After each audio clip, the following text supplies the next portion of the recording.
Rue, I see you. Die hard. Trap. We gonna do this one the right way. We in here forever. Yeah. Die hard.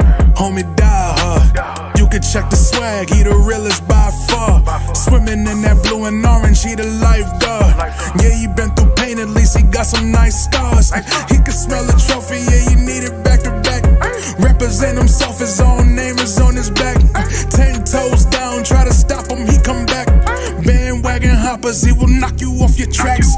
You ain't saying nothing, Nero been here from the start. He been working in the lab to take his team and make it art. See him going over film to help him build and make him smart. He will tell you how he feels because he's real and he got heart. He will never fade away, he will never change his face. Everybody picking faves and he's feeling out of place. Cause he is for the team and he always rep the squad. Like that Christmas movie, he gon' always die hard. City on my back. They ask me what's my name and it's on my back. I'm just speaking facts. We got big dreams, we ain't looking back. We be really die hard, yeah, that's a fact. We be really die hard, ain't no going back. Make the whole crowd rise like a thermostat. Fourth quarter, I'm the killer that's gon' murder that. Bang, ladies and gentlemen, it's your boy Eru, host of the Knicks podcast. Hope you guys can hear me really good, man. It's kind of like a shotgun podcast. As you can see, your boy done broke his hand, man. Lord have mercy. Feel sorry for the wall that I had to fight with. But anyway, it's a mistake. Don't want to get too much into what happened here, but just know that I'm an idiot, klutz, whatever you want to say. But a kid broke his hand. Ironically, last year at the same time, I don't know what this is about, but I broke my foot last year around the same time. You know what I'm saying? So, it is what it is, man. So let me say before we get started, it's gonna be some off-season stuff, some free agency stuff. So let me make sure to say what's up to everybody. Man, God, what's good? NYK, what's good, my brother? Salute. We got I Am Jarrell is always here supporting. We got Holcomb. Yeah, man. So let's get right into it, man. Free agency, right? So what is the focus? So I mean, there's a lot of argument. Like everybody's on Twitter, right? So everything is focused on Twitter because that's where you can get your bars off at. Even on a job too, some of the guys, of course, like everybody that watches these channels, you are the number one Knicks fan in your life. You know what I'm saying? So everybody always attacks you about, oh, what do you think about this guy? Oh, I thought you said the Knicks going to do this, or Knicks going to get this guy. But everything's all focused on Twitter because that's where everybody gets the majority of their information from. So, I mean, the big fight is like one player. DiVincenzo's the big name that is coming out there. Oh, we're going to sign DiVincenzo. But we already have like a bunch of guys that do the same thing that DiVincenzo does. So it creates a logjam. Why would we sign somebody to create a logjam? So the long story short now is like, are we going to make a trade to relieve some of the guard glut that we have? Who are we going after? Paul Pierce. We named Paul Pierce. He's 33 years old, but Paul Pierce is still windmilling and 360 dunking people, even at this age right now, even though he keeps breaking his leg every season, it seems like. The guy still does 360 dunks. But Knicks fans are like, no, not Paul Pierce. He's too old, This, and the other. Then you can mention anybody else that you want to mention. Levine, oh, his knees hurt. No, I wouldn't spend that much money. He makes too much money. And then, back to Julius Randle. They want Julius Randle off the team. Meanwhile, Julius Randle is going to make $25 million next year. I made a podcast already, a short talking about Aaron Gordon, how Aaron Gordon made $19 million last year and Julius Randle made $23.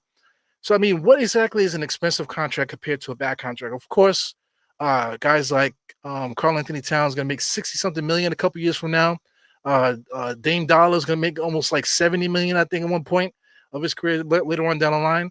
I'm glad we didn't get Bradley Beal because he's kind of overpaid and stuff like that too. But these are the different names that we're talking about. But people get so bougie about where they think the Knicks can get or who the Knicks should get. But you forget how shitty the Knicks were the last couple seasons, man. So let's take a look at this. I didn't share it with her, so give me a second. It's only gonna take a second. Ah, man, I gotta show you, because people forget. They just like to talk. Let me just show you the last couple seasons. So get my beautiful face over here. But here on the left-hand side, for those that could see it, I'm not gonna talk about it, but 2018, 2019 was literally like one of the worst seasons in Knicks history. You know, 20 percent win loss record, 17 and 65. We also did that before in 2014-15. If I'm not mistaken, I think that was the Chris Stapps draft. But that's disgusting stuff, man. So even just look at that. From the 54 win team, we was downhill, 37 wins, 17, 32, 31, 29, 17.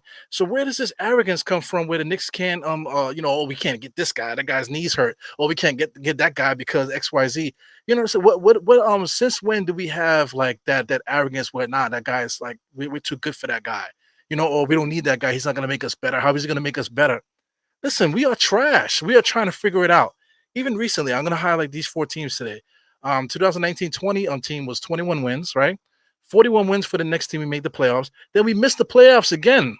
Let's talk about that. We missed the playoffs again. And then last year we had a really good season, 47-35. A lot of people complaining that, oh, this is the worst season that we ever had. Oh my God! Even right now, this is the worst off season that I ever heard. I see people saying that online and stuff, and it's like mind-boggling to me a little bit because I mean we literally came off some of the worst basketball that we've ever played as a franchise. You know what I'm trying to say here? So if you look at the odds, right? The Knicks in 2019-20 we were 21 and 45. We lost. We missed the playoffs. Next year we did make the playoffs under Tom Thibodeau, 41-31. Then we missed the playoffs, and then we made the playoffs again last year. What am I getting at here? We the odds are saying that next year we're gonna miss the playoffs. The potential is still there for us to miss the playoffs next year. So what are we gonna do to make sure that that doesn't happen? Saying by saying, oh, Zach Levine is no good, or this guy's not that good, or this guy's not that good. That's not what's gonna get us there. And people like to say, oh, this guy's not good, this guy's not good, but they have no solution. They don't want to put a name out there because they don't want their takes to get dissected like everybody else's takes are. I always maintain that I don't give a fuck about this shit, man. I don't give a fuck about saying I could straight up say like I don't know. Give me a stupid name like Anthony Bonner is the greatest small forward the Knicks ever had. So what? What you gonna do about it? Just because I said it, what you gonna do about it? You gonna say, "Oh, your takes are trash"? Whatever. Fuck you. You know what I'm saying? But we're not doing that. We're talking within logic. How do the Knicks get better? So we'll get into the current lineup in a second.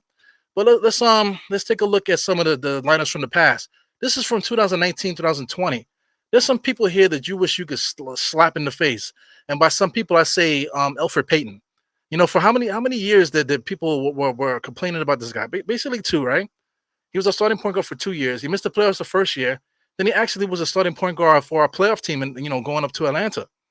You know what I'm saying? But you wanna dissect guys so hard and just make guys like belittle guys to the point where even personally they can see these tweets, their family seeing it. So you're fucking these people up in person in real life by all the fumes and the garbage that you guys put out there. So I mean, like after this off season, like people say this is like the worst off season that they ever heard based off of rumors that you're seeing on the internet. If you guys remember, this offseason here, we signed like four power forwards. Bobby Portis is one, Taj Gibson. As you can see, Julius Randle was there. And also, my man here, Marcus Morris. These are the power forwards that we signed that offseason. People are like, what are the Knicks doing? We signed four power forwards. So is that worse than what's happening right now? It's just odd to me. But just looking at the thought process here, back when this guy when the prior regimes was here, they thought that RJ was going to be some kind of a LeBron James point guard style of player. They thought he was a facilitator. That's why they wanted him as a backcourt guy. Shout out to I can't think of my man's name here. I'm gonna have to get it up here. But shout out to let me get his name here. I'm not good at names. I'm getting older and older and older. So I mean Fizdale. Shout out to my man Fizdale. So Fizdale, he seemed to think that RJ was a point guard. You know, take a look at this here. Because starting off there, he had RJ basically playing point guard, and then that other kid from Arizona that's not even in the league anymore. They had him in the starting backcourt, but really they really thought that RJ was some kind of facilitator. Same thing here. They brought Elfrid Payton in here just to come in and just to be a defensive player, whatever. While they thought that RJ, I guess, was going to be some offensive guy or, like I said, facilitator. They thought that Marcus Morris was going to come in here and provide leadership and maybe play off the bench and this, that, and the other. Julius Randle, they brought him. They brought Julius Randle in here because they thought that he might be able to give you 20 points. Mitchell Robinson, they thought he was good too. He, decent, shot blocker and this and the other. Talking about guarding, blocking 3-point shots and revolutionized the game and all kind of stuff. But it ended up being a losing season, man. Marcus Morris ended up being our second leading scorer. If you could take a look at that, for that year, he ended up being the second leading scorer. Or did he lead? Let me just double check. Shout out to this internet here, so slow today. But Marcus Morris, I believe he averaged 19. He actually led us in scoring that year, 19.6. 19.5 for Julius Randle. RJ Barrett ended up with 14 points that in the second year in the NBA. Elfrid Payton had 10 points, 7 assists per game, 4.7, 1.6 steals. He wasn't bad. Everyone keeps talking about the 3-point shot, which he shot 20%. But outside of that, the guy does run a good point guard, from that perspective. We did have Reggie Bullock too. As you can see, Reggie Bullock is there. He wasn't starting early on, but he averaged 8 points, whatever. Terrible stats otherwise. He just did to be a 3-point shooter, but even then he's only shooting 33%. So it's just weird. Look at these old teams. It's just weird. Like, what were we thinking at the time? The growth there. What was the thought process with adding all those power forwards and stuff? Skip to the next year. We ended up getting to Tom Thibodeau. Tom Thibodeau streamlined the rotation. We ended up with Reggie Bullock being a starter. Julius Randles, it was growing into his position, especially too. People wanted to trade him because remember he was doing all that spin move stuff. So they wanted Julius Randle traded ever since his first year in the NBA. Look who's the starting center there because Mitchell Robinson was hurt most of the year. Nerlens Noel. Nerlens Noel was our starting center that year against with Tom Thibodeau. RJ is still the shooting guard, and Elfrid Payton was still the fixture there at the point guard spot. So just to take a look at the stats here, how it progressed from year to year. I don't know what's going on with this internet today. But just to show how it progressed from year to year, Julius Randle ended up having one of the best seasons of his career, if not the best. He averaged 24 points per game, 6 assists, 10 rebounds. That is the best year of his career because this year he averaged 25, 4, and 10. That year he averaged 6 assists, so he was better that year. Also shooting from three, he was 41% from three, so he basically had his best year of his career. RJ Barrett ended up with 17 points per game. Reggie Bullock was one of the scorers there on our starting lineup with 10. Derrick Rose was 14 points per game off the bench. Elfrid Payton was still the starter. He still managed to give you 10 points per game, 3 assists, and 3 rebounds. This is with Derrick Rose coming off the bench, averaging 14. Shout out to Alec Burks, definitely a good Nick. Everybody has good positive things to say about him. 12 points, 4 rebounds, four assists. 2 assists. Really good basketball player. So we had a decent team. Most of our firepower was coming off the bench, though. You know what I'm saying? But take a look at the starting lineup: Julius, RJ, Reggie Bullock, Mitchell Robinson, and Derrick Rose. So we basically ran it back. We ran it back and said, let Jesus take the wheel. You know, you want to talk about who we traded Derrick Rose for? That's Dennis Smith Jr. Early on in the season. This guy Emmanuel quickly basically kicked Dennis Smith Jr. off the team. So this is basically a run it back. Outside of missing Marcus Morris, we exchanged Marcus Morris basically and added Derrick Rose, and that's basically all we did. We didn't really do nothing else. Reggie Bullock took his spot in the starting lineup, but this is how we improved that from that first year that we was trash, into the next year to be a playoff team. Of course, it's the bubble. People want to talk about the bubble and stuff like that. But outside of that, forget about the bubble and whatever. That was how we improved. We marginally improved, and still we're able to get into the playoffs based off of the situation. You could say COVID, and then based off of having a new coach, and Tom Thibodeau was able to get the defense together and basically put everybody in a spot where we were basically playing off robots. If Julius had a good game, we basically had a really good chance to win because we played good defense.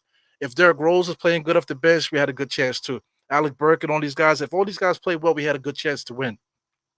Basically anchored by our defense. So that's how we improved there.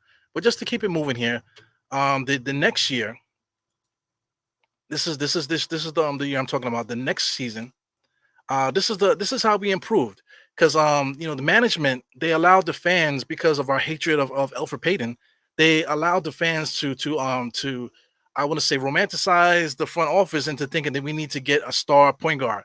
And Kemba Walker is basically like a god on the streets in the Bronx, New York City. We all know him, Kemba Walker, a big shot player and that type of thing.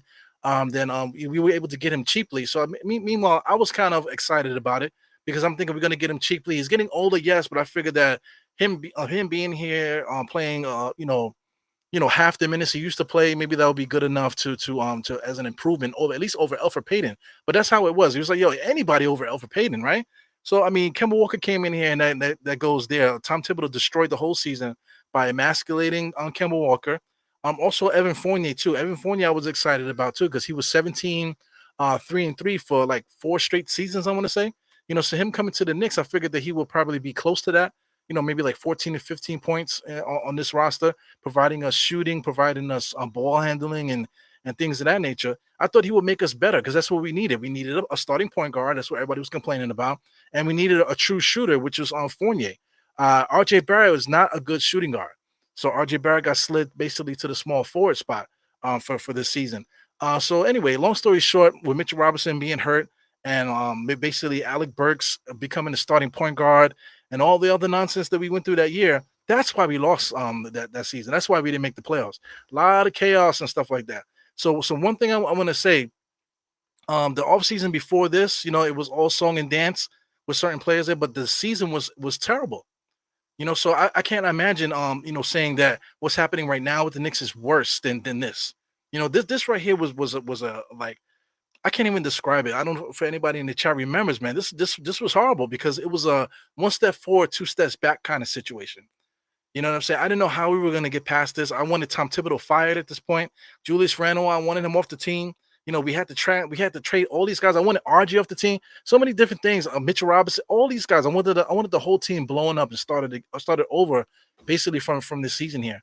Because it really was no excuse. And really, like I said, Tom Thibodeau really steamrolled that. Used Julius Randle as a scapegoat also with his attitude problems and stuff like that. Julius Randle is not completely innocent at all, because he has that problem.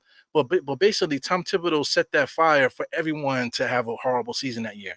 You know what I'm saying? So how do we improve? We like I said, due to the fact that we hated Elfrid so much and we hated Bullock, we needed somebody more offensive minded. The Knicks front office went and got Fournier and Walker. Also, based off of their tandem in Boston, they played extremely well in Boston. So that was their last basically good season in the NBA together when they played in Boston. The Knicks figured that they would bring that same winning attitude to the Knicks, and it just backfired, man. So I mean, now we ended up getting rid of Walker. Fournier is still under the books for 2 more seasons. Just counting this season coming, and one more, basically 19 million dollars a year for the next 2 seasons, for each season, I should say. So now, and Tom Thibodeau totally emasculated him last year. We could take a look at the following season's lineup. So this is the bread and butter here, where we finally got our point guard. This is based off of Elfrid Payton. We wouldn't have Brunson if it wasn't for Elfrid Payton, man. Just the hatred of him and the fact that everyone and their mother, through the fans, I want to say, put it in the franchise's mind that we need to get a top notch point guard. We ended up getting our guy in Brunson. RJ Barrett, they got him forward guard. He's really a forward, man. He's not a shooting guard. Grimes ended up becoming the starting shooting guard basically because Tom Thibodeau did to Fournier what he did to Walker in the first season. He basically benched Fournier and just said to hell with him. He ended up becoming a player like a injury reserve kind of player, which sucks for somebody with that resume. And after just coming off of the summer too, he played well in overseas and stuff. So he should have stayed in the rotation some kind of way. But Quentin Grimes, well deserved. He did get the starting lineup. Julius Randle ended up having one of his greatest seasons, like I said, 25, 10, and 4 for those that already know that. And then Mitchell Robinson does what he does, basically what 9-8 or 9-9, something like that. This season, that's really irrelevant. But this is the comparison here between this season and the season prior, the first season. This is a losing season here. This is with Fizdale. This is before Tom Thibodeau got here. So how does this line up here compare to this one? We got Randall and RJ at the forwards. You got Brunson, Quentin Grimes, and Mitchell Robinson. The only difference here, guys, is on 2 positions. We're talking about the shooting guard and the point guard. Everything else is the same. because you're sliding RJ into the small forward spot, then you're replacing Mook, and you're replacing Mook with Quentin Grimes, and you're replacing Alfred Payton with Brunson. So I mean, how much better did we get in that starting lineup there? You know, let's compare Tom Thibodeau's first season when he did make the playoffs. Look at this ugly ass lineup, man. Alfred Payton and Reggie Bullock. Those are only two differences there. Oh, excuse me, Nerlens Noel too. We made the playoffs with Nerlens Noel. Mitchell Robinson was hurt all year. How does that lineup compare to this one? These are two playoff teams here. You know, did we get better? Mildly. I think we got mildly better. Mitchell Robinson, when he's healthy, is better than Nerlens Noel. You know what I'm saying? Brunson is the key.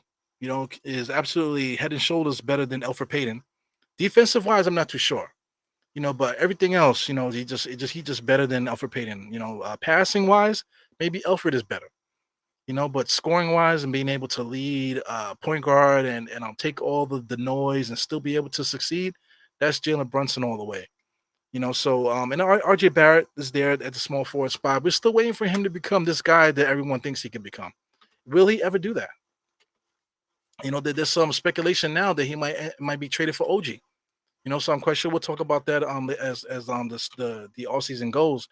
We only got a couple days, man. July 1st is the first day, and then July 6th, I believe, is the official day where teams can actually sign, really sign guys and stuff. The free agency door opens up on the 1st, I believe. But like I said, everything can't really be made official until the 6th, because that's when all these special stipulations kick in and all this other stuff. Let's compare last year to this year. Like I said, Kemba Walker was a disaster. Like I said, RJ was a small forward basically. Fournier, he played decent. Ended up leading the Knicks in 3 points made. Of all time in the season. So he had a good season, man. But we lost that year. Defensively we were horrible. Just adding Grimes in there. Grimes is just a better defender, more suited to play shooting guard under Tom Thibodeau next to Brunson. It just makes more sense. RJ Barrett is definitely a small forward, definitely a bully ball kind of guy. Julius Randle is back on his shit again, with the All NBA season. Basically, almost copied that whole season from the COVID year, and then Mitchell Robinson was healthy for most of the year. So, I mean, my question to you is like the common denominator with these guys, minus RJ, is these two guys now. This is what our franchise is bolstered on. This is the foundation of who we need to build around. Some people might say that Julius Randle needs to get out of there. Yeah, okay, but Julius Randle has been here and he's been producing up to this point. We're still waiting for RJ to get there. I understand RJ had a great playoffs. He had maybe like 4 bad games. You know what I'm saying? But he basically got us past Cleveland and help us hold on against Miami. But he didn't show up in the last game, and he didn't show up in a bad way. You know what I'm trying to say? So I mean, consistency with RJ and being able to rely on him to carry the team at times. You don't need him to carry the team at all times. We kind of need Brunson to do that.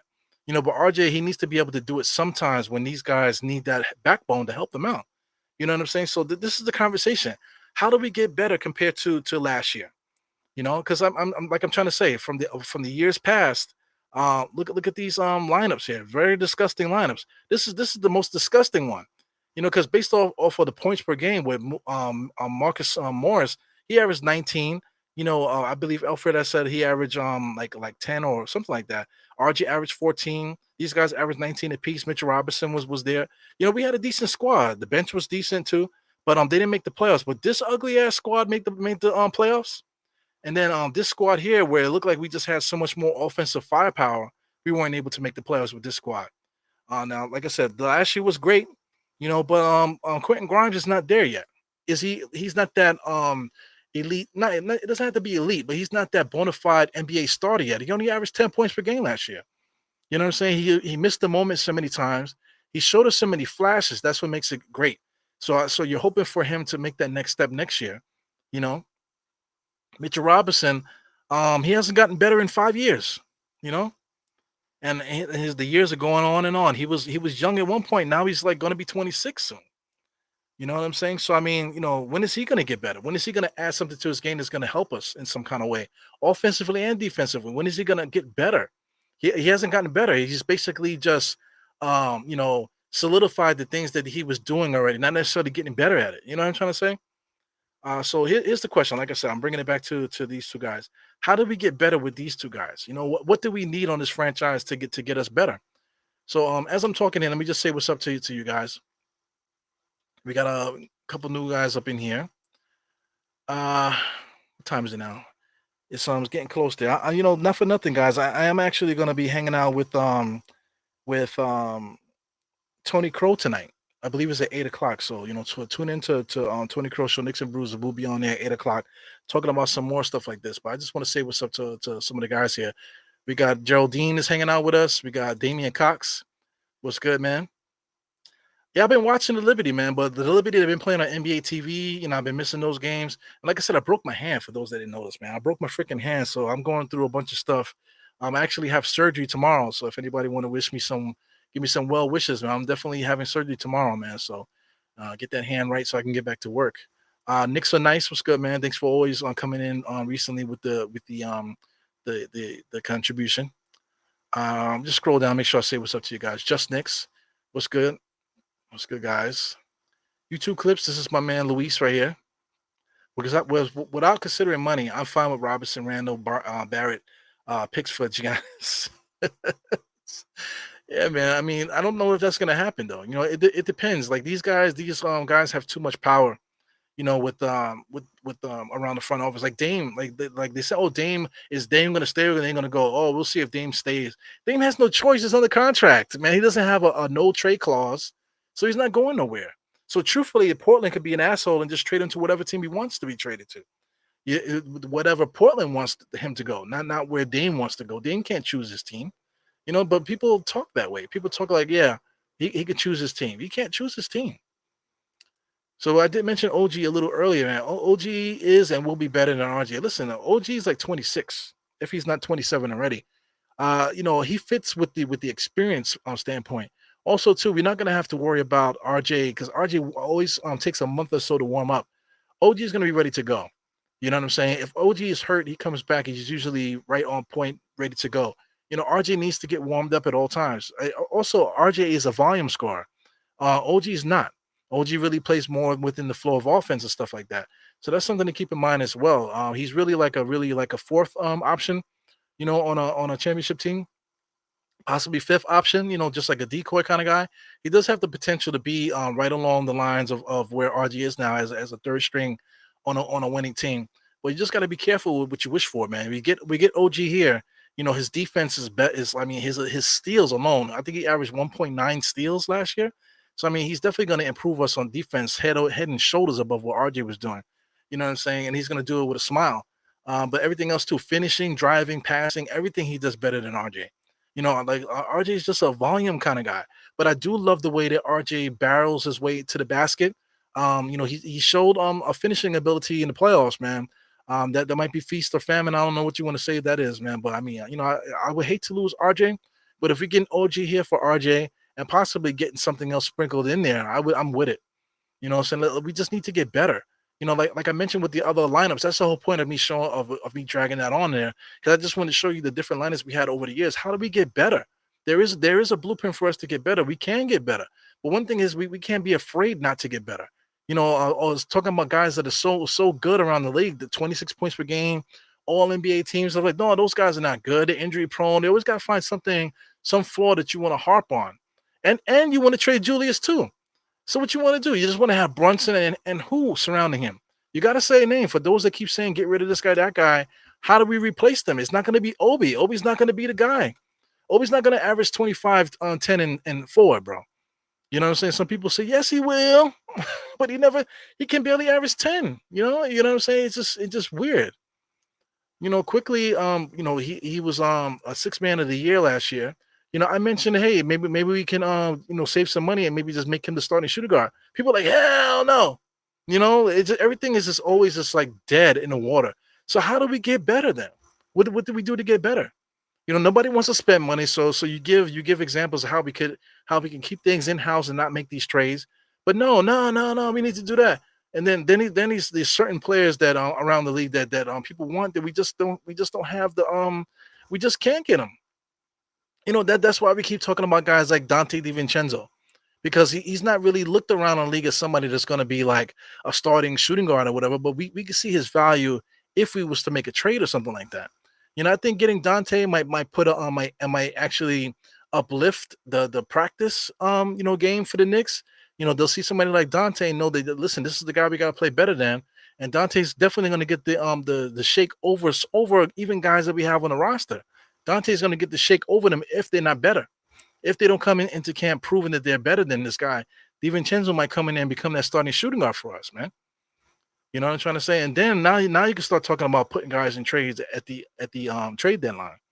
I don't think we want to do that now. If you're going to do something at the trade deadline, it has to be something small to clean up something to get us over the hump and to prepare for the playoffs, not to do wholesale changes at the halfway point of the year. That's what I don't want to do. Let me just say what's up to you guys. M Med is here. He said RJ is taller but slower. Doesn't play the defense, shoot sufficiently. Why not trade him? Listen, man. People just like your favorite sneakers, or just like your favorite couch or whatever. People like to hold on to things. Like right now, I got some CBD thing. I just hold it on these things for good luck. I don't have no plans on doing anything because they've been there for months, but I just have it there for good luck. They need to be thrown in the garbage, man. But for some reason, I'm not keeping it in there because in my head, it's giving me some kind of value. I don't want to say that RJ is garbage and garbage value. I don't want to say that. Like I said, I just told you how I felt about RJ. I think RJ could still help us going forward. He's not the like we have to get rid of this dude. But like if we did, and we got something in return, then so be it. You know what I'm trying to say? Uh Shout out to Sherwin. I got to give Sherwin a shout. I haven't seen Sherwin in a while. Good evening, man. My man. He says Peyton was on top two point guard defenders in the NBA. He absolutely was. Peyton was coming in there hurting cats. People were saying it. He came in there hurting people, playing really good defense and stuff like that. He set the table for what the Knicks were going to do the rest of the game. So that was extremely important for the time. So now we have to figure out what's going to work for this squad here. So this is what I'm trying to lead to. How do we get there? So I just want to say hi to a couple guys here before before I get into the next point here. So yeah, so let's just get into it. The next point now, let's get into free agency, man. So I like to look at Hoops Hype. Hoops Hype because they have better graphics, to tell you the truth. Their website is not glitchy. It's glitching right now. but but the website usually works pretty good. So I like to use Hoops Hype. So Hoops Hype is giving me all kind of pop-ups now. I wasn't doing it before. It always does that. When you go live, everything starts going crazy. So come on, get out of here with that. So anyway, I want to look at, like I said, I have these guys up here, Brunson and Julius. I think these guys are not going anywhere. Those guys are not being traded. Like I said, RJ. The thing with RJ, we need to improve in consistency. Consistency. Is he going to be a 3-point shooter or not? Are we forcing a guy that's not capable of being a knockdown shooter to be a knockdown shooter? Are we forcing somebody that doesn't really have the athleticism and a lateral movement to be a defender, to guard the other team's best player every single down, every single play, and he's not really capable of doing it? You know what I'm trying to say? We're asking this guy to facilitate and drive, but he doesn't really have the handle to do it. Like Theo Pinson said that RJ was unrationally confident. You know what I'm saying? And like you need players like that, but at the same time, you're not going to win with somebody that's just like throwing shit to the wall and hoping that he becomes like 17 different players in one. It's not going to happen, man. So I mean, it's interesting, man. So let's talk about RJ. How do we upgrade RJ? Let's take a look at some small forwards. Not saying that we're going to get any of these guys, but just let's look at who's available. Take a look at small forwards from Hoops Hype here. Like I said, give me a second, because like I said, everything works well before you go live, and then once you go live, everything hits the fucking ground. So right off the bat, Chris Middleton is available. So I mean, he did get rid of his player option. I don't know if Milwaukee's going to re-sign him because Giannis is complaining there. The front office trying to figure out what they want to do. How do they get better? Is Chris Middleton going to be back? You know what I'm trying to say? Shout out to Luis Boletta. Luis Boletta keeps bringing up Giannis. But if Milwaukee can't figure out this offseason, maybe Giannis will become available at some point. But like I said, I can't bank my whole season and next season based off of whether Giannis wants out or not. We have to keep forward moving. If we continue to build our team, we'll still have enough to trade for Giannis if the time comes. But we still have to get better. So Chris Middleton, could we make a signing trade for Chris Middleton? Maybe Milwaukee's looking to get some youth there. Maybe they're looking to get IQ and some of these guys in there to help out their roster, to bring some extra depth in there. maybe taking on a RJ, because Chris Middleton is gonna warrant like over $30 million per year. Maybe adding an RJ and an IQ to the mix might be something they might want to do. You never know. Maybe they think that RJ is going to be that guy. Shout out to Josh Hart. He's going to be a Nick. I think that's a foregone conclusion. Dylan Brooks is interesting. He's not somebody that I would replace RJ with, but we already got Josh Hart coming in the fold, and like I said, Dante DiVincenzo is probably coming too. So this is not really going to help, but this is actually small forwards. So this is interesting. The names that you see, Kelly Oubre is somebody. He already made his bread. He made like $12 million last year. So he made decent money. I could see him getting about the same. He might get a little bit more, maybe 15, but 12 to 15 million, that's about it. But Kelly Oubre is a nice shooter. Somebody that we can sign and trade with Charlotte. Probably won't be much. You know what I'm saying? Maybe send Obi there, for Oubre, and maybe like might even possibly a second round pick or something like that. This offseason trade scenario stuff has been crazy. But getting a Oubre, this is us getting a scorer that we know that he's going to be a scorer. Can he replace an RJ? If we make a trade for to upgrade a different position, then the fallback plan to sign an Oubre to a minimal contract, decent contract, $12 million per year, $15 million per year, is something that possibly we could do. Got Kevin Martin's son, KJ Martin, Thibadeau. Now you're getting nasty. Torrey Craig is somebody that people like only because of defense. He was on my fantasy team all year last year. He was scoring a little bit and then he just stopped. So he plays like an old man. He's still pretty young there. He made $5 million last year. He's not gonna make no more than five, I don't think, man. 5 to 10. Definitely not gonna make more than some of the more established guys in his little bracket. Joe Ingles is old now, 34, 33, whatever he is. I think he might be older than that. You know what I'm saying? But I mean, he's old, injury prone and stuff. But he would be a good player to add to the team. If like I said, if we make a trade to fill up another spot, let's just keep it moving. Watana Wannabe, whatever his name is, this is getting ugly now. Jeff Green, some people want, hey, let's bring Jeff Green here. Jeff Green is old, bro. We can't worry about signing guys just to come here to teach. We already have our coaches and stuff. We cannot be signing guys to come in here to teach the guys that we have here. That's ridiculous. This is professional basketball.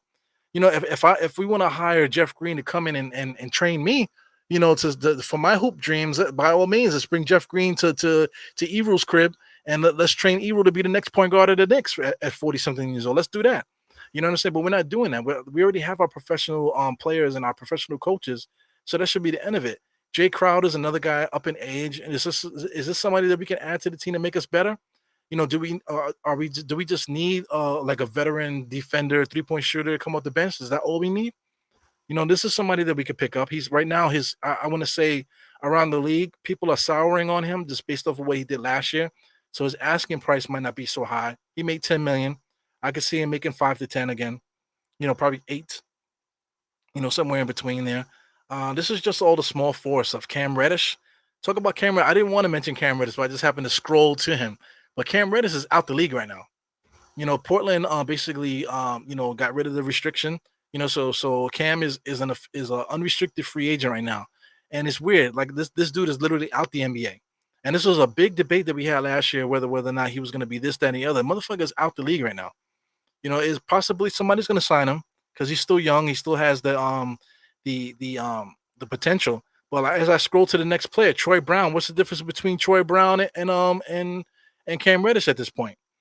Troy Brown actually works hard. And works hard and wants to be a part of a team. Cam Reddish still thinks he's a superstar.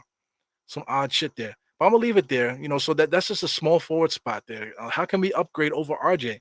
This is just off of free agents that they deem to fit the small forward spot. There's other guys like Kuzma. Can we trade for Kuzma? OG is a big thing. I think most Knicks fans are really excited about getting OG. So I think most Knicks fans will probably say goodbye to RJ if we get OG here. If we can make it a bigger trade and bring somebody else in here too, along with OG, that would be incredible too. Some people are greedy talking about bringing Siakam and OG here. That's crazy. But if that's possible, anything is possible. I can agree to anything as long as it makes sense basketball-wise, guys. So shooting guard. Right now, Quentin Grimes is our shooting guard. What is he? I think Quentin Grimes next year could be Wesley Matthews, y'all.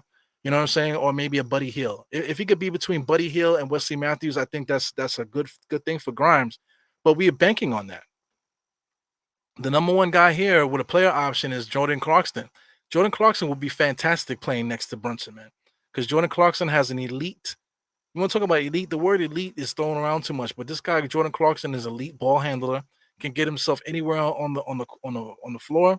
He could finish with the best of them. You know what I'm saying? He has a good height at like 6'5", 6'6", whatever he is. Really good basketball player. Handsome motherfucker too, man. We need some more handsome guys on the roster. So he would be next to Brunson. You know, we know he can make shots. I would want him as a starter though, not as a backup player. He would have to be a starter. He can give you 20 points per game if you need him to do that. You know what I'm saying? So this is an interesting player here. He's gonna make some money. Last year he made 13. I mean, that's kind of low. He probably can get closer to 18 to 20 for what he was given. But he's starting to get up in age too, man. So I think he might be probably get 13 to 15, probably, maybe even 18. But that's somebody to keep an eye on there. Jordan Clarkson is a really good basketball player. I don't know what you guys think about that, but Jordan Clarkson is kind of bugged out. Shout out to Bo Ishmael. He's saying comparing Cam to RJ is wild. That's what we were doing though. We were prepared to trade RJ and put Cam Reddish at the thing. We were prepared to make Cam Reddish our starting shooting guard. We was going crazy for Cam Reddish. But time goes on. There's always another player. So as we scroll down in the shooting guards here, according to Hoops Hype, next player, Austin Reeves. A lot of people hate on this kid, but this kid is basically 50, 40, 90.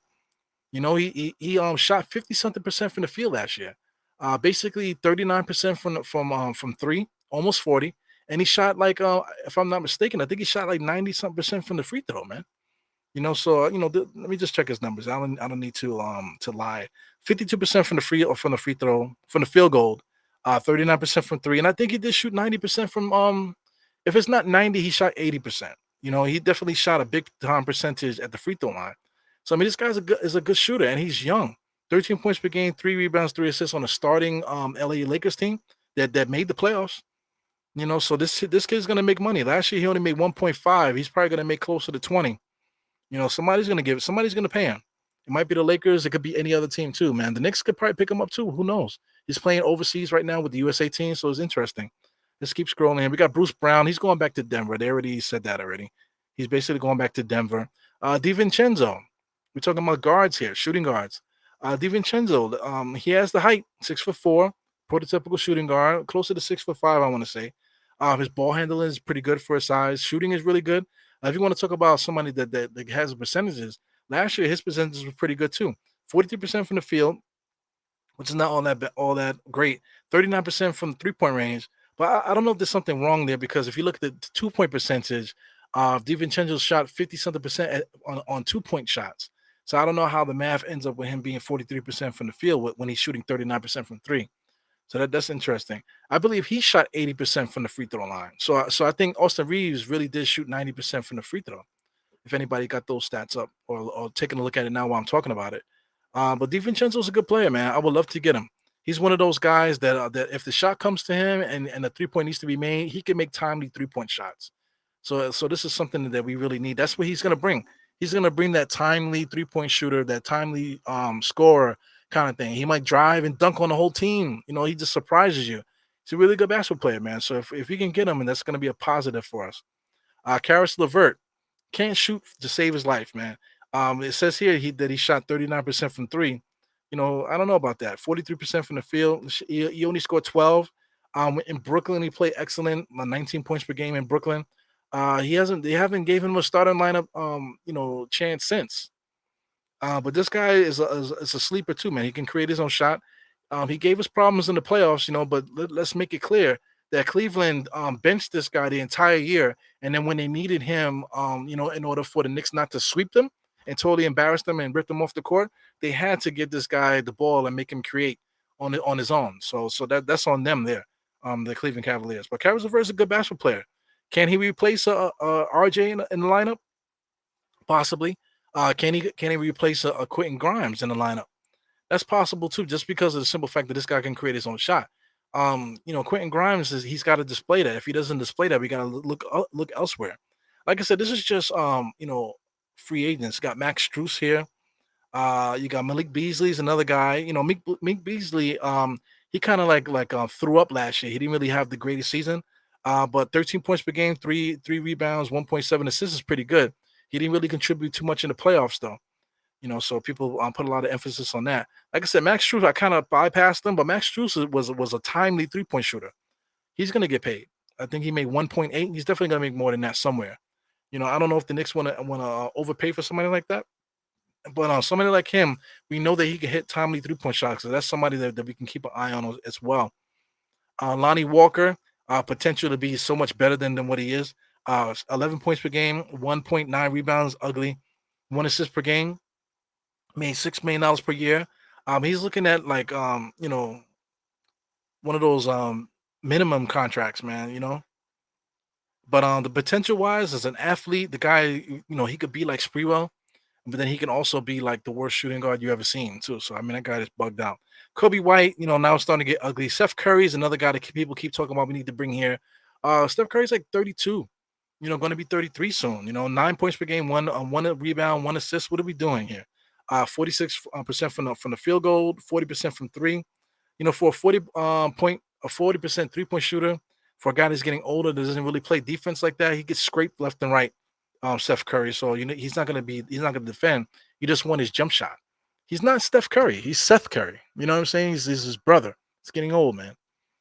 Josh Richardson. Like I said, starting to get ugly now. Even though Josh Richardson's decent, starting to get ugly now with the role players and stuff. But are any of those guys possible? Shooting guards. DiVincenzo is basically it. Shout out. Let me see what Sherman's saying here. Sherman is listed at 6'4". He measured by the NBA at 6'3". He's a small shooting guard. We have Grimes and Hart who measure 6'4" without shoes. Tom Thibodeau plays both of those guys at small forward, like 3-and-D, small forward kind of guys, which is bugged out. But like I'm saying, if we make a trade to not get rid, but just move on from IQ, then DiVincenzo has a point of being here. Other than that, then I don't see the point, really, to tell you the truth. But like I said, leadership wise, I think he helps out a lot. And just being a timely shooter and that type of thing, he helps out a lot. I don't know if Tom Thibodeau will open up the rotation for him, just to get him out there. That's another thing too. Tom Thibodeau is bugged out. Let's check out centers, man. So, because Mitchell Robinson, the issue with Mitchell Robinson, like for those that people get so mad at me when I talk about Mitchell Robinson, then I have to get animated because of how people are like talking about Mitchell Robinson as if he's some kind of folk hero or something like that. You know what I'm saying? Right off the bat, Brook Lopez. Brook Lopez shoots the three. But that's not the only reason why Brook Lopez is a better player than Mitchell Robinson. Is because Brook Lopez is a 20-point-a-game scorer back in the days in Brooklyn as a post-up guy. So in the playoffs, he showed his ability to post up. When they won the championship, he brought it back to the old school, and he really was posting up on the inside, rebounding. But that 3-point shot is what really helped him. Mitchell Robinson don't have none of that. He doesn't have any of that. And Brook Lopez will put bodies on you. Brook Lopez will fight you. You know what I'm saying? And things like that. Mitchell Robinson doesn't do anything that I just said just now. So that's how we upgrade over Mitchell Robinson. We need to find a player that's going to be able to fight, and lead, fight, lead, score at times, along with rebounding and blocking shots. Because Brook Lopez still blocks shots too. You know what I'm saying? So it's interesting, man. But I mean, listen, we need to get better. I'm not saying that he's the answer for the Knicks, but I'm saying he is available, right? Keep scrolling down. Jacob Patel, whatever his name is. This guy's better than Mitchell Robinson. Simply for the simple fact that he can make a hook shot in the lane. If he gets the rebound, he doesn't have to turn around and look for Julius. He could just get the rebound and then lay it up. Turn around and then make a hook shot, or just make a dribble and make a layup on the opposite side of the rim. You know what I'm saying? Get the rebound and take his time and put it back up. Mitchell Robinson keeps trying to blast everything with a dunk. This guy could do that too. He's a good rim runner and dunker, a good shot blocker, and this, that, and the other. If you can scroll down here, I'll check out the 2.7 assists. Mitchell Robinson would never. 12 points per game, 9 rebounds per game. Same field goal percentage, 62%. How much more points do you need? Like Mitchell Robinson, if he shoots 70% from the field, that makes him better than this guy? I just don't get it. But Mitchell Robinson is our anchor on defense. Listen, there are other people in this league. And like I said, there's other aspects of the game that's going to help us out. Julius Randle and Brunson and all these guys are in the way. Mitchell Robinson in the way of these guys. RJ too. RJ's trying to get to the basket. Usually Mitchell Robinson is right there, having to do like this. Yeah, but they need to do more rim running for Mitchell Robinson. Give him the ball. If Mitchell Robinson can make a layup, they will give him the ball. If Mitchell Robinson can make free throws, they will give him the ball. You know what I'm saying? But I mean, Mitchell Robinson has to be the one to show. Shout out to Mason Plumlee. Mason Plumlee might be one of the best center finishers in the league. Is he a go-to guy scoring wise? No. But fast break wise, making layups and getting to the basket, passing wise, it's incredible. 3.1 assists is pretty good for a center. At some point, it was up to 5, for this season. 10 points per game, eight rebounds. So you're gonna still get that. Shot blocking, he's there. He's a decent shot blocker. But like I said, they're talking about here underrated playmaker. You know what I'm saying? He sets great screens, man. You see him on the floor fighting for loose balls. He's a fighter. He will fight you. Mason Plumlee will fight you. Mitchell Robinson would not fight anybody. Not saying that that's a bad thing about him, but just as for winning basketball, we need to be able to put guys on the floor, and we need somebody that's not afraid. If they pushing Julius around and attacking him, Mason Plumlee for sure is going to throw his body in between Julius and whoever it is. You know what I'm trying to say? If Julius Randle's acting like a bitch, best believe Mason Plumlee can pick him up and take him, walk him away. You know what I'm trying to say? Because Mason Plumlee will fight you. Mitchell Robinson's not going to do it. Every time Julius Randle has a bad blowout, Mitchell Robinson's always standing on the outside of the crowd. We can't have that. You can't tell me that he's a beast, and you can't tell me that he's an anchor on defense and this, that, and the other when he does shit like that. Shout out to Thomas Bryant. This guy, you can give him the ball, he can score if you try to give it to him. Rebounding wise, you're going to keep the rebounding. Defense, not so much. He's not really the best shot blocker, but he can block shots. This kid is underrated here, man. He needs to get a shot. Probably needs to go to a team that's going to give him an opportunity. Probably a losing team, but 9 points per game, 5 rebounds, and this, that, and the other. Anyway, let's move on from there. Andre Drummond. If Andre Drummond starts, he's still going to get you 15 and 15, man. That guy's a beast, man. Right now, 6'6" in points and rebounding, but I believe the stats here is like 18 minutes per game under this here. So if you push that up to start his minutes, he's still up there with 12 and 15. So I mean, he can score on rebound, block shots sometimes. You want to talk about passing? He's a decent passer. Absolutely a gazelle running the floor. Finishing the break and that type of thing, starting the break. Andre Drummond. So I mean, this is somebody that's interesting. He just can't he can't shoot the three. He can't shoot the three, so that's the reason why he's not playing right now. But that's a shame because you should be able to utilize other aspects of his game in order to win. Shout out to Jock Landell. I don't really know too much about that kid. I don't want to talk about him. Kevin Love is getting old. Jackson Hayes is kind of like a weirdo, young kid trying to figure it out. Young kid with money, you can't shut him up. He's one of those guys. But he's basically Mitchell Robinson, to tell you the truth. Jackson Hayes. Mike Muscala can shoot the three. He's getting old. Bismack Biyombo, he can't shoot. That's the reason why he's not getting minutes right now. But he could still defend, rebound, and stuff like that. Now it's getting sketchy with Harrell and this guy Sandro Mukvelishvili, whatever it is. He's like 7 foot or 6'11", something like that. But he has a lot of offensive potential. So if somebody can crack him open, and get him going there. Right now he's San Antonio's property, but he's a free agent. So if somebody can get him on their roster and really and unlock him, you want to talk about unlocking a player? This guy Sandro is definitely a 20-point a game scoring potential kind of guy. You know what I'm saying? But I don't know how much more opportunity he's going to have to get that in this NBA. Like I said, it's getting sketchy now. You got Alex Len here at the end here, Robin Lopez. But these guys are guys you can sign, to stick on your bench. Shout out to Goga Batides, whatever his name is. He's decent. He won some games for Indiana, especially against the Knicks. Play for Orlando. Yeah, it's getting sketchy down there. But there's one guy that I want to talk about that I've heard rumors from a certain podcaster. He wants me to keep it quiet and stuff like that. But Nurkic, that guy Nurkic from Portland, I'm a fan of his. The reason why I'm a fan of Nurkic from Portland is because from the simple fact is that he'll fight you. Now he can score. You can give him the ball. He can get buckets. You can actually run the offense through him. Let's say if guys get hurt, you can actually facilitate offense through Nurkic. He can still block shots a little bit. He's definitely a rebounder. He's going to get you 10 rebounds per game. He's going to get you about 12 and 10 with like 4 or 5 assists. You know what I'm saying? He's a good offensive player. But one thing about Nurkic is Nurkic will fight you. You know what I'm saying? So we need somebody on the squad that will fight you. Nurkic will fight you, bro. You know what I'm saying? So like I said, if anybody wants it, if Nurkic is on the court, they're going to get exactly what they asked for. Yeah, and that's what we need. We need somebody to put bodies on the floor. That's what I'm saying about this stuff here, man. So listen, getting better. Like I said, if we could recap, this is our starting lineup for a couple years ago. Ugly, you know what I'm saying? But we still had two 20-point game scores basically.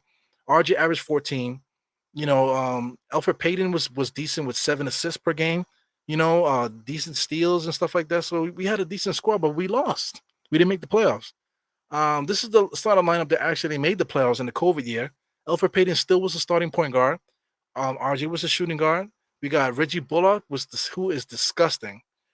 Julius Randle had a 26, 10 and 6 year, 25, 10 and 6 year. And then Nerlens Noel, who a human eraser that year, fighting for his life. We made the playoffs. The next following year, this was our starting lineup entering the year. Walker, RJ still at the shooting guard or small forward, depending on who you ask. Fournier, Julius, and Mitchell Robinson. Of course, we lost this year. It was so much stuff happening. I already explained all that. Last year, this is the King year with Jalen Brunson, which is the great pitcher here. Jalen Brunson basically leading the pack here. This is our superstar. Julius Randle is a nice second player. Julius Randle even said that he needs another guy to help him out. Could it be Paul Pierce? Could it be this guy? This guy, Kuzma? I think I like Kuzma. I would like to get Kuzma here. If we can get Kuzma to go in between an RJ with Brunson here and possibly get us a shooter, I don't know if Quentin Grimes is going to go to the next level. I would like to make some deals. Trade Mitchell Robinson, some of these other guys, maybe to get a Buddy Hield and to get the center there. That they have on Indiana. If we get all those guys, did we get better? One thing we do have to be careful of is to make too many deals. That's going to be a big problem as well. Anyway, man, this is a starting lineup last year. How can we get better? Like I said, Quentin Grimes, if he could become Buddy Hield, that'll be great. But why not trade for Buddy Hield? You know what I'm trying to say? RJ Barrett, he could be somebody, but why not trade for somebody that is somebody? Somebody more consistent. Everybody wants Julius Randle off the roster, but he's only making 25 million next year. Mitchell Robinson, I want him off the roster, but he has a descending contract. Excuse me, and he's only making 12 million a year, and on a descending contract. So I mean, he has a great contract. So why trade him? But I gave you those examples of reason why you trade Mitchell Robinson. You need to get better. And like I said, we got Mitchell Robinson's on the bench already.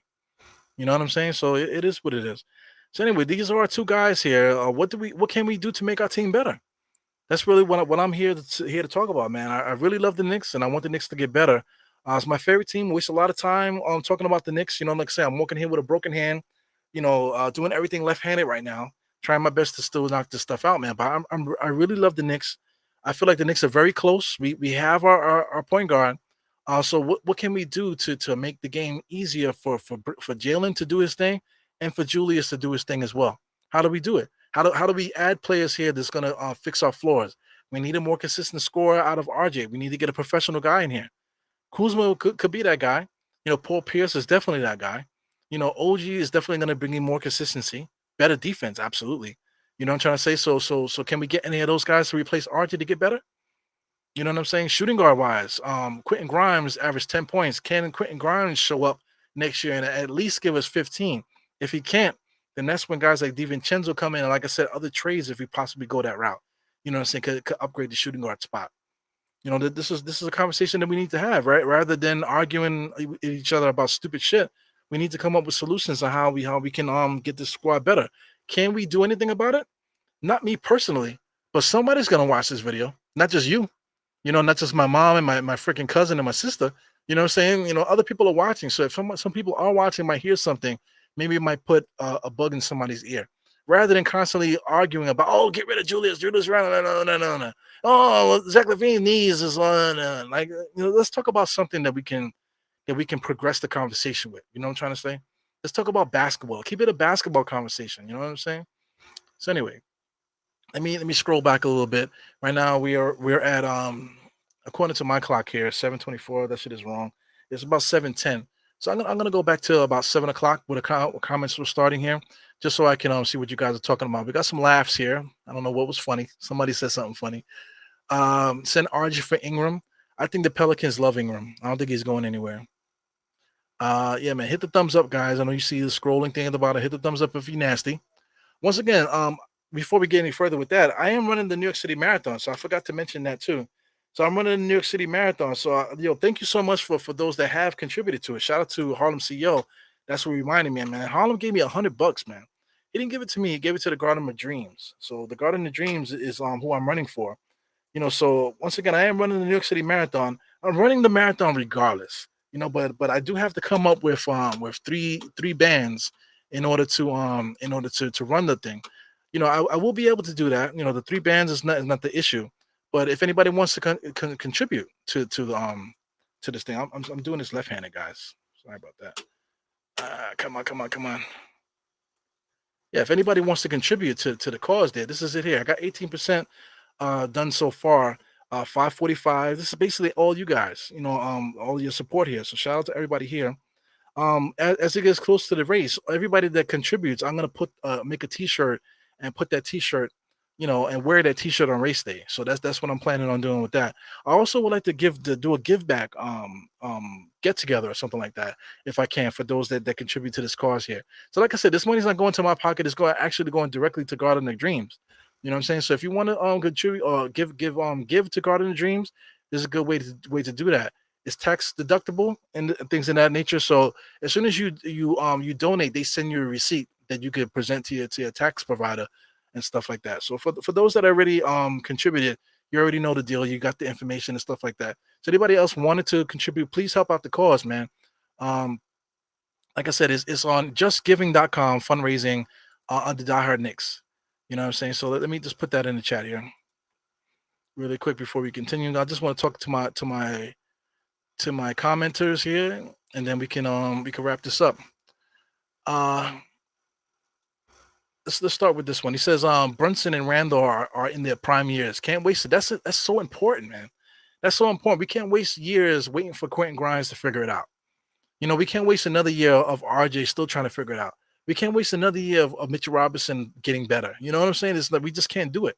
Those guys are starters. We can't have our starters with question marks. That's what the thumbnail is gonna look like when I finally get that together. But we can't proceed with question marks in the lineup. I'm trying to say we can get those we can have question marks on the bench, but we cannot have question marks on the starting lineup, man. We have too many. We have too many question marks here. Adding Cat. So Cat has to do with a personality issue, man. Cat already thinks that he's the greatest player ever. So how do you pull a guy off of that pedestal to let him know that, yeah, you got the numbers, but you aren't that good. You haven't proven anything. But to him, he has. To him, he was saying that what his team, the Timberwolves, did is better than the Denver Nuggets winning the championship. That dude is bugged out. So adding a player like that to the squad, you have to take along those attributes, those crazy comments and stuff like that. If we're losing and he's not doing stuff and he's saying shit like that, we're gonna eat him alive, bro. So I don't think that Cat is a good idea at this point. It would be nice, because he can shoot that three, he can still rebound. He is who he says he is, but he hasn't won anything. So we're gonna bring him here. If we bring him here, we absolutely cannot trade any of our starters. Send Obi, send IQ. Send whoever you want to send. Send as many draft picks as you want to send. But we absolutely cannot send any of our starters for Cat, just based off the simple fact of how loony he is. So I don't know about that, man. I saw somebody say something about Kuz here. Hey, Nurkic is down with Clutch. That's interesting. So that might be a no-go with that. We'll have to see. Valanciunas. This is something big too. JJ said he'll trade Valanciunas for Mitch. I love Valanciunas. So around the league, rim runners are just sexy. People love rim runners. Do pick and rolls and have your center coming in and get an alley-oop. That's like a great thing to do. But Valanciunas will fuck you up too. I love big men. Pause. I love the post game. I love the pushing and shoving. I love setting picks.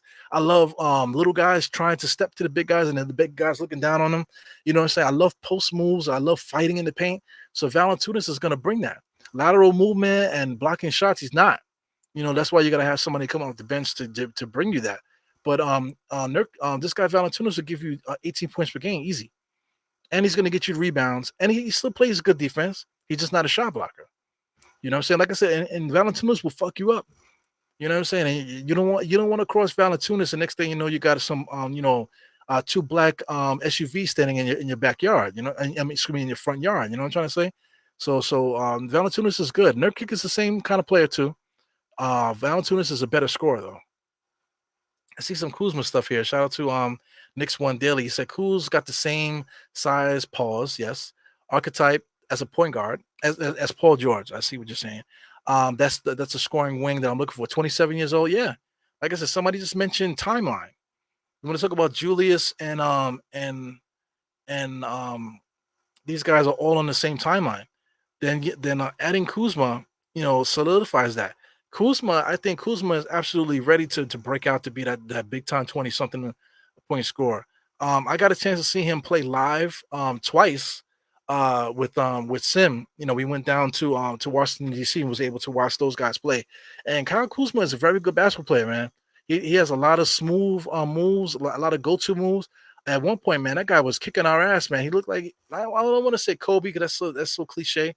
But if you can add any of your favorite scorers, like I want to say like a Alex English, something like that. If I could bring that to maybe like even a Mark Aguirre, that type of score. Guys that use their body, can get space. Professional. Step back jump shots, driving to the basket, everything. He has the full package. At 6'8", 6'9", whatever he is, very good basketball player. I would love to get him. I think he would upgrade the professionalism on the squad. Shout out to Kuzma because he came in as a rookie in the second round and he averaged like 14 points per game his rookie year. With a whole bunch of other rookies that were supposed to be better than him, he actually played better than all of them. You know what I'm saying? In the beginning of his career. So that's goes what I was saying there too. In the bubble year, he won a chip with LeBron. So even though it was the bubble year, through that thing, he still won a championship. So the championship still counts. You know what I'm saying? So he has the championship pedigree. He knows, what happens when the things get tough and stuff. He knows how to function in that. Also, the Lakers had him coming off the bench. You know what I'm saying? So he knows how to sacrifice too. He's been sacrificing his entire career. So that's somebody that I'm really interested in. I think Kyle Kuzma is ready to really break out and become the guy that he should have been years ago. I want to say, ISO ball. Definitely ISO ball. We run an ISO heavy offense, but could you imagine if we delete RJ and make him Kuzma? How much better could we be? That puts Julius Randle in the bully drive into the lane, bully ball kind of player. Kuzma, if you want to play ISO, Kuzma is very slick in an ISO game. You know what I'm saying? He definitely can facilitate offense. He definitely could do everything. And like I said, his height, you can't really teach the height, man. The guy's very good with both hands, could dribble, could score both hands, could post up. He does a lot, man. I really like Kuzma. Definitely like him a lot. Uh, yeah, this is the comment here. Yeah, you can't waste these guys in their prime years of their life, man. It's crazy. You just can't do it. And once again, this is the website that you see there for if you want to donate to my marathon thing. Now, listen, man, I broke my hand, so my feet are not broken, thank God. So I still can train. So I'm definitely gonna be training. I can't do it tonight because I actually have surgery tomorrow morning. So, like I said, if you want to wish me good luck, please do so. Please throw some prayers out there. It's only a minor procedure, to fix my hand. They say, but anytime they put you to sleep, anything can happen, man. You know what I'm saying? So please wish a guy a healthy surgery tomorrow, man. Should be good to go and back to normal right after that surgery, man. So all willing, praise due. You know what I'm saying? Let's keep it moving. Once again, thank you guys for contributing to the chat, man. Shout out to my man Generation JL. I'm trying to get my man on the show here, man. He gotta like what do you want to say? He gotta like what did they say? He has to pull the whatever you want to say, like to pull the scab off. There you go. To come on in and talk some Knicks and stuff. We'll see. I'm not gonna stop doing it. So as the year goes on, you might see him or other people on here. Shout out to Luis. I've been trying to get Luis to come on in with me. We got to get the timing right and stuff. Shout out to Trav too. I've been hitting Trav up too. We gotta get some things going on. Uh, what else we got here? What post up Randall does? Delusional. Hey man, you got to get your grammar together too. You know what I'm saying? So what post up does Randall do? I mean, check out. All you got to do is look at highlights of Randall. That's all you got to say. You know what I'm saying? That this famous video of Julius Randle bodying up Kevin Garnett. You know what I'm saying? While he was in Minnesota. You know what I'm saying? There's so much footage. I don't even know what to tell you. Right now, Tom Thibodeau got got Julius Randle dribbling between his legs at the top of the key, which you absolutely don't need him to do that. We need him in the post. We need him getting the ball, going to the basket. Going to the basket, Julius Randle's a beast. So if you want to argue that, I just don't know what's wrong with you. You're just looking for a fight. So it is what it is, man. Yeah, so let me see. Thank you, man. Definitely. Thank you for that. Yeah, looking forward to it, man. You see, I broke my hand, bro. I broke my damn hand. Jesus Christ, man. Yeah, so I was supposed to celebrate 20 years of working for my job also, too. So I don't know if I'm gonna be able to do that. Well, I go with his grandma. Yo, my grandma's fucked up too. I'm talking about grandma as far as like talking, not your grandma. So funny shit. But anyway, we up out of here, man. So this is food for thought for you guys to talk about for the off season. Like, just think about, like I said, as a recap. Think about one last recap. Think about what we was doing the last few years. You know what I'm saying? And then now here we are after this team. People are saying, Zach LaVine, and people that we can actually touch and bring to the roster. They're saying, that guy's not good enough. Really? Reggie Bullock, Elfrid Payton. Really? Marcus Morris? Anyway, these are the guys here, the gods of New York. Hopefully we can get them some help. Like I said, if I'll leave you with this. If I can have one last wish, I would like to get these guys at least one person to help them out. One person in the starting lineup, not somebody coming off the bench. I would love to get a starter to help them out to start the season. That's what I would love. That's what we did. What we tried to do with Kemba Walker and Fournier. We did too much there. We did it with with Reggie Bullock and all that. We didn't really add nobody. We added Tom Thibodeau. This year we added Brunson. Next year I would like to add somebody to fit in with these two guys to help the starting lineup out. If we could do that, then at the trade deadline we can make another Josh Hart type of deal to take us into the playoffs. That's my wish. That's my wish for the year. I'm predicting the playoffs, but like I said, anything can happen. And this is the year here with that we tried to do too much and then we ended up missing the playoffs. So we got to be very careful. We can either do this, miss it and do too much and miss the playoffs, or we could do just right and make some noise, man. Second round, you know what I'm trying to say? So anyway, it's your boy Eru. 4 fingers to the forehead, tucking the thumb salute. I can't do it with this one because 2 fingers are broken there, and I can't really do that. Shit's crazy, man. So anyway, it's your boy Eru. I'm out of here. I'm gonna see you at 8 o'clock on nothing. I believe I'm not sure if it's gonna be on Knicks and Bruises or Nothing But Knicks. But if you follow me and you follow them, that's where I'll be talking with Tony. I think we're gonna have DJ Shuttle on there. Some other guy, I can't think of his name. I didn't write it down, and somebody else too. So it's gonna be 4 of us on the panel, so we can talk about off-season stuff and all that stuff too. So please check out that channel. Without further ado, I'm up out of here. What's this guy talking about? Well, Ismail says something about Madonna lips. You were gonna come back with it. Yeah, I always make that joke when I had knee surgery, I had hernia surgery and stuff like that. So listen, man, remember I'm here for hand surgery. You know what I'm saying? I'm not here for the penis. You know what I'm trying to say? So anyway, for the penis adjustment or for the vagina, I'm not here for the vagina. You know what I'm saying? So anyway, it's your boy Eru. I'm out of here. Peace. See you guys next time. Hopefully next time you see me, I'll have a different look here. Anyway, I'm out of here. Peace.